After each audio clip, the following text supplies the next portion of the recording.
नागपुर के संविधान चौक पर आंदोलन जारी है। सातगांव के जो बस्ती थी वो बाकायदा प्रशासन ने हाईकोर्ट के निर्णय के बाद तोड़ दिया। उसके बाद जो है यहाँ पर गांव के जो लोग हैं यहाँ पर आए हैं और 8 दिन से लगातार यहाँ पर है। और 8 दिन में ये हुआ है कि एक जो है सगाई तय हुई थी, लेकिन घर टूटने के बाद उनके पास घर नहीं था, तो इसलिए अभी जो आंदोलन कर रहे हैं और यहाँ पे जो रह रहे हैं वहाँ पर आप देख सकते हैं कि ये सगाई की जा रही है। और ये सगाई जो है ये तमाचा है सरकार के मुंह पर कि सरकार में जो है कुल मिलाकर यहाँ पर आप देखिए कि पूरे लोग जहाँ पर 238 परिवार जो है यहाँ पर रास्ते पर पड़े हैं, लेकिन सरकार को जो है थोड़ी सी उनकी नींद नहीं खुल रही है और उनको रास्ते पर जो है ये सगाई करनी पड़ रही है।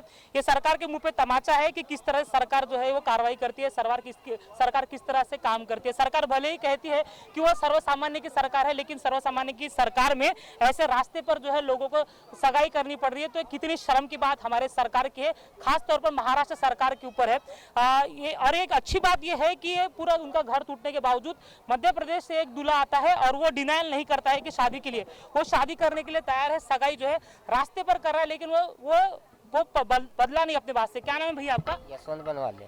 मनोहर जी, आपको पता था इनका घर टूटा है, तो फिर आपने क्या बोला, किस तरह से हुआ कि आपने बोला कि सगाई करनी है नहीं करनी है, क्या डिसाइड हुआ? सगाई करने का डेट फिक्स हो चुका था, उसकी वजह से सगाई करना निश्चित हो गया था। हाँ, तो ये इनका घर नहीं है। कई लोग, कई दूल्हे ऐसे होते कि घर नहीं है, दहेज के लिए बहुत मांग करते, इनका तो घर भी नहीं है लेकिन आप सगाई कर रहे हो, क्या कहोगे इस बारे में? क्या कहूँ, मतलब आपको सगाई करनी थी? हाँ, सगाई करनी थी। हाँ, अभी आपको इससे कोई लेना देना नहीं कि उनके पास घर है नहीं है? नहीं, उससे कोई प्रॉब्लम नहीं है। तो ये भी एक विचारधारा है कि ऐसे भी लोग होने चाहिए। दीदी, क्या नाम है आपका? सपना सोनेवाल। तो कैसा लग रहा है? अभी थी कि आपका घर नहीं है, हम समझ सकते हैं आपका दुख क्या है, लेकिन सगाई हो रही है आपकी जो तय डेट थी उसमें, कैसे, क्या बताऊंगे? इतना अच्छा रिश्ता है हमारे लिए कि घर नहीं भी रहने के बाद भी वो हमसे शादी करने और सगाई करने को तैयार है। इससे अच्छा खुशनसीब कौन हो सकता होगा? सही बात है। इनके माता जी कहाँ है? तो ये देखिए कि ये नागपुर में ये सगाई हो रही है। सरकार को अगर थोड़ी सी भी उनकी अगर होगी, थोड़ी लाज जो बोलते हैं ना वो हुई उनके पास है, तो ये देखिए कि किस तरह से उनके नागपुर शहर में 3 बड़े नेता है। एक देवेंद्र फडणवीस उप मुख्यमंत्री है नागपुर के, ये पालक मंत्री भी है नागपुर के, ये और केंद्रीय मंत्री नितिन गडकरी जी भी है, वो केंद्रीय मंत्री टॉप 5 में मंत्री आते हैं। उनके शहर में इस तरह से रास्ते पर किसी को सगाई करनी पड़ती है, तो ये कितनी शर्म की बात उनके लिए होती है। कौन है इनके माता पिता? कौन है माता? तो आप हो, क्या बताएंगे? जो है आपकी बेटी की सगाई हो रही है, हर माँ चाहती है कि उसकी, ऐसा कोई नहीं चाहता कि अपने बच्चे की शादी यानी सगाई जो भी हो तो यानी रोड पे हो, पर हमारे घर टूटने की वजह से हमको यहाँ करना पड़ा। नहीं, अब हम कैसे, लड़का तैयार है तो हम, रिश्ता आया तो हम उसको तोड़ भी नहीं सकते ना। सामने वाला जब अपने को साथ दे रहा तो अपन क्यों पीछे हटे? फिर 8 दिन से आप जो है यहाँ पे रास्ते पर हो, आपकी बेटी भी रास्ते पे ही रह रही है। ये किस तरह से फीलिंग है? सरकार के ऊपर आपने मांग की लेकिन कुछ नहीं हो रहा है, क्या बताएंगे? क्या बताएंगे? सरकार के सामने हाथ फैला रहे हैं, फिर भी तो सुन नहीं रहे हैं ना सरकार।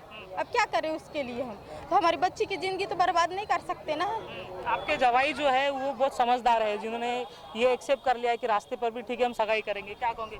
हमारे को तो बहुत अच्छा है कि हमारा जवाई हमको इतना अच्छा मिला है कि ताकि हमारी परिस्थिति समझ के भी चल रहा है वो। ठीक है, कुछ सामाजिक कार्यकर्ता भी उनसे बात करते हैं, एक बात करने की कोशिश करते हैं, लेकिन ये समझ लीजिए कि नागपुर में जो बड़े बड़े नेता है वो क्या कर रहे हैं, यही बड़ा सवाल है। प्रवीण जी हमारे साथ एक बार फिर से। प्रवीण जी, क्या कहोगे? इस तरह से जो है रास्ते पर सगाई करनी पड़ रही है। देखिए, ये देश का नहीं विश्व का कोई भी पिता, कोई भी माता, कोई भी परिवार का सदस्य ये नहीं चाहेगा कि हमारे परिवार के बेटे की या लड़की की शादी या सगाई रास्ते पे हो। लेकिन ये रास्ते पे संसार लाने वाले, ये रास्ते पे रस्मों रिवाज लाने वाले, ये सरकार का दोष है। लेकिन हम उस युवा कार्यकर्ता का अभिनंदन करेंगे कि लड़की का यानी ससुराल का घर नष्ट होने के बावजूद भी वो युवा कार्यकर्ता जो है, इनका नाम है,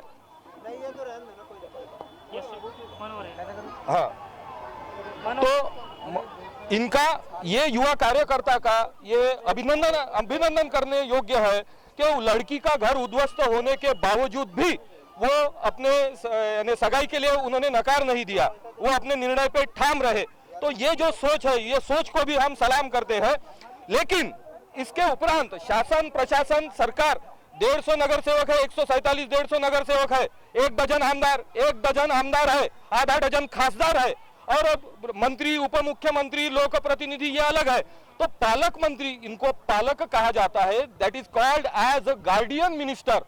वो उनको जाहिर किया था युवा परिवर्तन संगठन के माध्यम से इस प्रकार की शादी का नियोजन, इस प्रकार के मंगल कार्य का नियोजन, सगाई का नियोजन जाहिर किया था, लेकिन वो अनुपस्थित रहे। यानी उन्होंने, पालक मंत्री ने अपनी पालकत्व की जो भूमिका थी वो खड्डे में डाल दी। यानी पालक मंत्री अभी पालक नहीं रहे और इनका दुख, इनकी पीड़ा से वो दूर भागने का प्रयास कर रहे हैं। ये बात जनता ध्यान में रखने वाली है। लेकिन ये दोनों भी नवविवाहित दाम्पत्यों का, सगाई करने वाले युवा और युवती का हम अभिनंदन करते हैं। और साक्षात परम पूज्य भारत रत्न बाबा साहब के पुतले के सामने संविधान को एवं ग्राम गीता को साक्षी रखते हुए ये इनका मंगल कार्य योजन हो रहा है। और इतने सारे लोग जिनके घर नष्ट हो चुके हैं वो यहाँ उपस्थित है, और सामाजिक कार्यकर्ता भी यहाँ उपस्थित है, अनेक संगठन के कार्यकर्ता पदाधिकारी यहाँ उपस्थित है। तो ये पालकत्व निभा रहे। जो कार्य उप मुख्यमंत्री जी ने करना चाहिए था वो पालकत्व हमारे चौखारी जी से लेके तो हमारे ये जो साहित्यकार और कार्यकर्ता है वो निभा रहे हैं। इसका हमें बड़ा दुख है, इसकी हमें बड़ी पीड़ा है, इसका हमें खेद है। हम इस चीज का निषेध करते हैं। हमारे साथ निहाल पांडे है, उनसे बात करते हैं। निहाल जी, क्या बताएंगे, रास्ते पर जो है ये सगाई की जा रही है, उप मुख्यमंत्री जी को आपने जो है इनविटेशन भेजा था वो नहीं आए। देवेंद्र जी को आई है शर्म, क्योंकि उन्होंने किया है अधर्म। आज आप देख सकते हो कि ये जो दाम्पत्य है, आज ये यहाँ पे सगाई कर रहे हैं रास्ते पे, तो इसके कारण इसकी पूरी जवाबदारी देवेंद्र जी फडणवीस ने स्वीकार करने को ना, महाराष्ट्र सरकार ने स्वीकार करने को ना। इनकी मांग बहुत ज़्यादा नहीं थी। जिस दिन 24 तारीख को इनके घर तोड़े गए उस दिन इनकी सगाई थी, पर घर टूटने की वजह से सगाई पोस्टपोन्ड हुई और दूसरी सगाई की डेट 2 मई यानी आज की ठहरी थी। और मध्य प्रदेश के जो ये परिवार है, इन्होंने ठेठ संविधान चौक पे आके सगाई करने का निर्णय लिया।